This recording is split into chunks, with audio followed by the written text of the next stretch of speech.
कि last trading week पे हमने देखा बाजार काफ़ी ज़्यादा वॉलेटाइल था, खास करके वेडनेसडे, थर्सडे और फ्राइडे मार्केट काफ़ी करेक्शन भी हुआ और खास करके फ्राइडे के दिन निफ्टी 50 क्लोजिंग दिया 19,542 पॉइंट पे लगभग 0.42% गिरावट के साथ।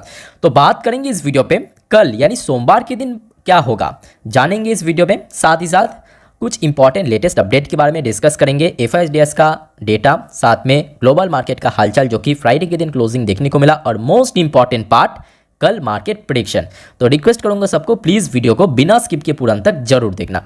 शुरुआत करेंगे मार्केट एनालिस्ट की तरफ से क्या स्टेटमेंट आया अपकमिंग ट्रेडिंग वीक पे यानी मंडे के दिन बाजार किस तरफ मूव कर सकता है। तो इस टॉपिक को कवर किया एचडीएफसी सिक्योरिटीज की तरफ से एक एनालिस्ट ने। तो इनके अकॉर्डिंग क्योंकि लास्ट 3 दिन पे बाजार में करेक्शन हुआ, निफ्टी 50 लगातार नीचे की तरफ वीकनेस हमें देखने को मिला, जिस वजह से जो सपोर्ट लेवल है वो भी धीरे धीरे नीचे की तरफ शिफ्ट हो रहा है। जैसे कि इनके अकॉर्डिंग सबसे पहले इमीडिएट जो सपोर्ट लेवल है आज निफ्टी 50 में 19,480 पॉइंट पे, ये सपोर्ट अगर बाई चांस क्रैक हो गया मतलब ब्रेक होकर नीचे पहुंच गया तो उस केस में 19,350 एक बढ़िया सपोर्ट बन सकता है। ऊपर की तरफ इसके पहले हमने देखा था एक हफ्ता पहले जो रेजिस्टेंस मेंशन किया था इनके अकॉर्डिंग 19,800, उसके बाद 750, 700। आज की डेट में देखिए मतलब फ्राइडे के दिन क्लोजिंग के अकॉर्डिंग 19,650 एक स्ट्रॉन्ग रेजिस्टेंस दे सकता है। बाकी दोस्तों आपको क्या लगता है कि लास्ट ट्रेडिंग वीक की तरह क्या बाजार फिर से करेक्ट होगा यानी करेक्शन होगा या मार्केट में यहाँ से बाउंस बैक करेगा यानी ऊपर की तरफ रिकवर होगा? जो भी आपको लगता है आपके अकॉर्डिंग कमेंट बॉक्स में कमेंट करके जरूर बताना। मुझे लगता है कि कल बाजार थोड़ा बहुत वॉलेटाइल के साथ साथ थोड़ा सा नेगेटिव मूव कर सकता है, थोड़ा मतलब अगर गिरावट हुआ भी तो थोड़ा सा हो सकता है, पॉसिबल चांस है। ठीक है, देखो उसके पीछे भी ठोस कारण है, आगे हम जानकारी देंगे। अब बात यह कि आज की डेट पे एक अच्छी अपडेट भी आया, जैसे कि सेबी होल टाइम मेंबर की तरफ से ये स्टेटमेंट दिया कि market cap of listed company, मतलब यहाँ पे इंडियन शेयर मार्केट को मेंशन किया, companies likely to touch $7 trillion. आप पूछोगे आज कितना है? आज दोस्तों लगभग $3.7 ट्रिलियन के आसपास है, यानी नेक्स्ट 5 से 6 साल के भीतर भीतर जो इंडियन शेयर मार्केट का जो टोटल वैल्यूएशन है वो लगभग दुगने के आसपास होने का पूरा चांस है। बहुत अच्छी बात है। अब देखिए अगर ऐसा हो गया तो आपको भी मालूम है कि इसमें सबसे ज़्यादा मूव आपको देखने को मिलेगा बड़े कंपनीज़, ठीक है, blue chip companies, Reliance, HDFC bank, बड़े बैंक जैसे बैंक्स में। तो ये बहुत अच्छी अपडेट। ऑब्वियसली यहाँ पे mid size company, mid cap company या स्मॉल कैप कंपनी में भी काफ़ी अच्छा आपको मूव देखने को मिलेगा, बट खास करके जिस मैं बार बार बोल रहा हूँ कि जो बड़े कंपनीज है उसमें भी ध्यान रखिए। एनीवे ये तो दोस्तों मार्केट का अपडेट मैं आपको दे दिया जो भी यहाँ पे अपडेट आया था। अब बात यह है कि हमास और इजराइल के बीच में जो जंग चल रहा है वो दोस्तों एक न्यू टर्न लेने जा रहा है। न्यू कैसे? क्योंकि देखिए अभी तक आपको तो मालूम था कि इजराइल को सपोर्ट करने के लिए यूएस और यूके ने अपने वॉरशिप भेजा, फाइटर एयरक्राफ्ट भेजा, नॉर्मली जो यहाँ पे फाइटर जो भी यहाँ पे प्लेन है, जेट प्लेन, वो सारी चीज़ यहाँ पे भेजा है। अब देखिए पैलेस्टीन को सपोर्ट करने के लिए चाइना ने भी अपना जो 6 वॉरशिप दोस्तों मिडिल ईस्टर्न पे डिप्लॉय कर दिया। तो चलिए इस न्यूज़ को मैं आपको थोड़ा आर्टिकल पढ़ के सुनाता हूँ क्या मेंशन किया। तो देखिए China's people liberation army PLA has deployed 6 warship in the Middle East as tension escalated. यहाँ पे क्लियर कट मेंशन किया कि टेंशन बढ़ाते हुए दोस्तों 6 वॉरशिप को यहाँ पे डिप्लॉय किया। कौन? चाइना। अब जैसे कि आपको मालूम है ऑब्वियसली चाइना ने यहाँ पे यूएस और यूके को काउंटर करने के लिए एक्चुअली यहाँ पे ये सारी चीज़ या बोल सकते ये सारी हरकत कर रहा है। ठीक है, एक्चुअली फिलिस्तीन के सपोर्ट करने इनसे कोई मतलब नहीं है। मतलब है कि यूएस और यूके का जो पावर है, ठीक है, इजराइल के साथ पीछे खड़ा है, उसको काउंटर करने के लिए एक्चुअल में। ठीक है, यहाँ पे क्लियर कट जिस वजह से मेंशन भी किया कि इसको थोड़ा बहुत टेंशन को और बढ़ाते हुए tension escalated in the region due to ongoing war between Israel and Palestine militant. अब देखिए यहाँ पे चाइना अगर वहाँ पे आ गया तो यहाँ पे मामला काफ़ी बिगड़ सकता है। हो सकता है चाइना यहाँ पे डायरेक्टली सपोर्ट ना करे, बट थोड़ा बहुत आप बोल सकते हैं यहाँ पे मतलब डराने के लिए या इस टाइप की कुछ यहाँ पे थ्रेटने के लिए यूके और यूएस को यहाँ पे काउंटर करने के लिए ये सारे हरकत कर रहा है। नेक्स्ट जो इंपॉर्टेंट अपडेट है Israel Hamas war news update, Israeli tank accidentally fire hit Egyptian position. अब देखिए ये एक्सीडेंटल भी हो सकता है, ये जानबूझ के भी हो सकता है, ये किसी को नहीं थोड़ी मालूम है। ठीक है, तो ये भी एक इंपॉर्टेंट न्यूज़। आप देखिए बात यह है कि इजराइल जो ग्राउंड फोर्स है ना वो कभी भी गाज़ा के ऊपर दोस्तों ग्राउंड इन्वेशन कर सकता है, कभी भी हो सकता है। वो कल भी हो सकता है, 2 दिन बाद भी हो सकता है, 1 हफ्ता बाद भी हो सकता है, क्योंकि पूरा का पूरा प्रिपेयर कर रहा है। क्योंकि आज पहली वाली न्यूज़ में भी मैं आपके साथ शेयर किया था कि इजराइल की तरफ से बार बार जो गाजा की जो लोकल लोग हैं उनको बार बार बोल रहे हैं कि भाई साहब आप नॉर्थर्न गाजा से हट जाओ, साउथर्न गाजा में पहुंच जाओ। अगर आप वहां पे रह गया तो आपको एक टेररिस्ट के रूप में कंसिडर किया जाएगा। बार बार यहाँ पे अलर्ट आ रहा है जो कि इजराइल की तरफ से। तो ये सारे मामले में दोस्तों आपका क्या रहा है कमेंट बॉक्स में कमेंट करके जरूर बताना।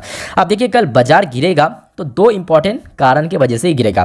तो ये दो चीज़ मैं आपको बोलूँगा कल सुबह सुबह आपके नज़र में होना चाहिए इंडियन मार्केट ओपन होने से पहले। मेरे बात ध्यान से सुनना, ये दो चीज़ में अगर नेगेटिव इंपैक्ट आया तो जरूर दोस्तों मार्केट नहीं गिरेगा। मैं क्यों बोल रहा हूँ, सबसे पहली बात है ब्रेन क्रूड, मतलब क्रूड ऑयल जो इंडिया सबसे ज़्यादा परचेज करता मतलब इंपोर्ट करता है बाहर से, वह ब्रेन क्रूड के अंदर कल अगर दोस्तों गिरावट हो गया तो दोस्तों कल इंडियन मार्केट में गिरावट होने का चांस काफ़ी कम हो जाएगा। ठीक है, एकदम मिनिमम रह जाएगा। और दूसरा जो इंपॉर्टेंट ये है यूएस का बॉन्ड यील्ड। एक्चुअल में लास्ट ट्रेडिंग वीक पे जो गिरावट हुआ था ना, वो क्रूड ऑयल के साथ साथ यूएस का जो 10 साल का बॉन्ड यील्ड उसमें एकदम से इंक्रीज इतना फास्ट हुआ था, एक हफ्तों के भीतर भीतर इतना ज़्यादा इंक्रीज हो गया था, जिस वजह से एकदम से इंपैक्ट देखने को मिला। तो कल सुबह मैं आपको दो टास्क दूंगा। सबसे पहले आपका यूएस का जो 10 साल का बॉन्ड डील, इसके ऊपर नज़र होना चाहिए। उसके साथ साथ जो ब्रेन क्रूड का जो प्राइस है इसके ऊपर भी फॉलो करना चाहिए। ये दो जगह पे दोस्तों अगर कोई बहुत बड़ा चेंजेस आपको, यानी बहुत ज़्यादा कोई गैप अप ओपनिंग या कोई बहुत बड़ा ऊपर की तरफ मूवमेंट देखने को ना मिले तो मार्केट में भी दोस्तों कोई बहुत बड़ा खतरा नहीं है, क्योंकि ऑलरेडी हमने देखा जिस वजह से फ्राइडे के दिन यूएस मार्केट में दो बड़े इंडेक्स डॉ जोन्स के अंदर भी गिरावट देखने को मिला 0.86% के आसपास। नैस्डैक भी देखिए यहाँ पे किधर गया, हाँ नीचे, ये देखिए नैस्डैक भी लगभग 1.5% ज़्यादा लास्ट नाइट को, मतलब फ्राइडे नाइट को क्लोजिंग दिया था। ठीक है, तो जिस वजह से वहाँ पे भी इंपैक्ट हमें ऑलरेडी देखने को मिल गया। बाकी बात करें विप्रो के अंदर भी करेक्शन हुआ लगभग 1.18% के आसपास। इन्फोसिस लिमिटेड एरियर वर्शन के अंदर भी करेक्शन हुआ 0.70% के आसपास। एचडीएफसी बैंक के अंदर अच्छी बात है कि थोड़ा बहुत मार्जिनल क्लोजिंग दिया, बट हाँ शुरू में थोड़ा बहुत ऊपर पहुँच गया था। बाकी बात करें आईसीआईसी बैंक का जो एडीआर, यहाँ पे भी थोड़ा बहुत हमें करेक्शन देखने को मिला। आईसीआईसी बैंक का रिजल्ट भी आउट हुआ था सैटरडे के दिन, तो जिस वजह से आईसीआईसी बैंक तो ऑब्वियसली बहुत ज़्यादा फोकस में रहने वाला है।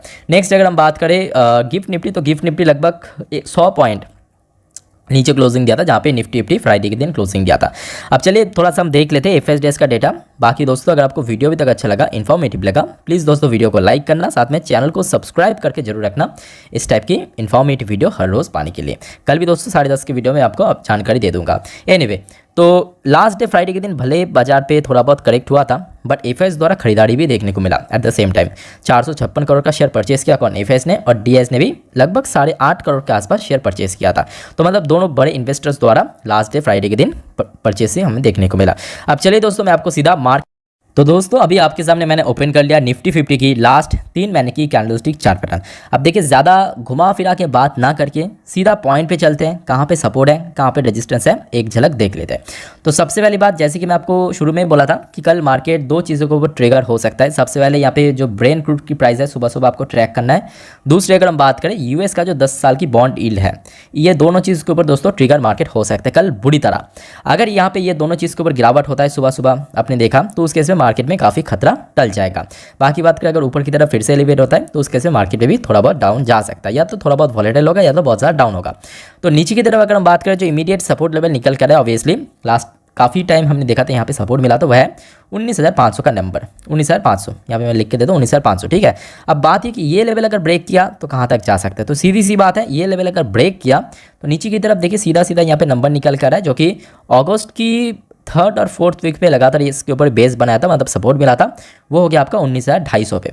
19,250 ये नेक्स्ट सपोर्ट लेवल है। मैं आपको एक बार फ्रेश करके लिख के देता हूँ सपोर्ट लेवल, एस पर सपोर्ट दो सपोर्ट लेवल है। 19,000 यहाँ पे अराउंड 500 के आसपास सबसे पहला सपोर्ट लेवल, ये लेवल अगर ब्रेक हो गया 19,250 के आसपास दूसरा सपोर्ट बन सकता है।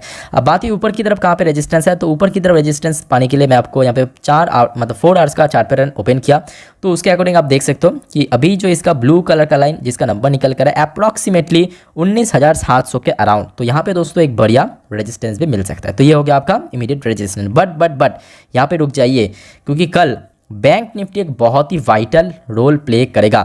खास करके बैंक निफ्टी में मौजूद दो बड़े बैंक्स, एक आईसीआईसी बैंक दूसरा कोटक बैंक। क्यों, कोटक बैंक और आईसीआईसी बैंक का दोस्तों रिजल्ट आउट हुआ था सैटरडे के दिन। खास करके कोटक बैंक का न्यू एमडी और सीईओ अपॉइंट भी हुआ, तो जिस वजह से इसके अंदर इतना ज़्यादा वेटेज है, आप समझ सकते हो इसमें अगर 2-2.5% ऊपर मूव कर गया बैंक निफ्टी में जो कि गिरावट होने का चांस काफ़ी कम रह जाएगा। दूसरी, अगर इसमें गिरावट हो गया बैंक निफ्टी में गिरावट जरूर होगा। और तीसरी, अगर इस बार बैंक निफ्टी गिर गया और ये जो प्रीवियस लेवल था अगस्त के महीने पे लो टच किया था, इसको ब्रेक कर लिया, तो उस केस में कहीं ना कहीं बैंक निफ्टी में भी नियर